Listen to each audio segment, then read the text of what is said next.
संवाद से भरी दुनिया में चालाक लोगों से सफलतापूर्वक बातचीत करना एक कला है। यह किसी भी रिश्ते को बुनियाद प्रदान कर सकता है, चाहे वह पेशेवर हो या व्यक्तिगत। पहला कदम है खुद को शांत रखना। जब आपको किसी की चालाकी का सामना करना पड़ता है तो आपको अपने आंतरिक गुस्से या चिड़चिड़ापन को बाहर नहीं लाना चाहिए। इसका मतलब यह नहीं है कि आप उनके शब्दों को सहें, बल्कि आपको आत्मनियंत्रण के साथ सटीक तरीके से प्रतिक्रिया करनी चाहिए।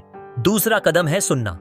पहले उनकी बातों पर ध्यान दें और फिर प्रतिक्रिया देने से पहले एक पल रुकें। जब आप उनकी बात सुनते हैं तो आप उनकी भावनाओं और विचारों को समझते हैं। यह न केवल स्पष्टता लाता है, बल्कि आपको उनकी रणनीतियों का सही मतलब जानने में भी मदद करता है।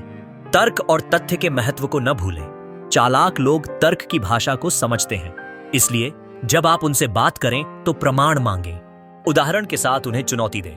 यह आपकी स्थिति को मजबूत करता है और उन्हें सोचने पर मजबूर कर सकता है।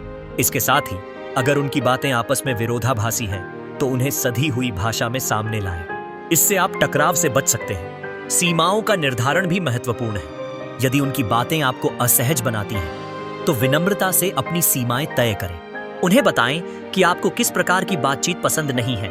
एक हल्के ध्यान का विशेष रूप से इस्तेमाल करें। स्मार्ट और सशक्त तरीकों से अपने आप को प्रस्तुत करें। सीधी आलोचना से बचें। किसी की छवि को नुकसान पहुंचाना किसी भी स्थिति में मदद नहीं करता।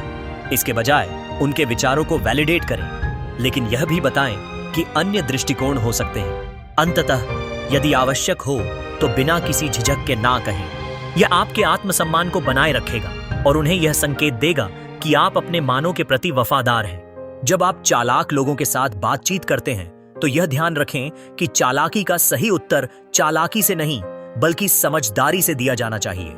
इसे अपनाकर आप जीवन की विभिन्न चुनौतियों का सामना कर सकते हैं और संवाद को प्रभावी बनाए रख सकते हैं।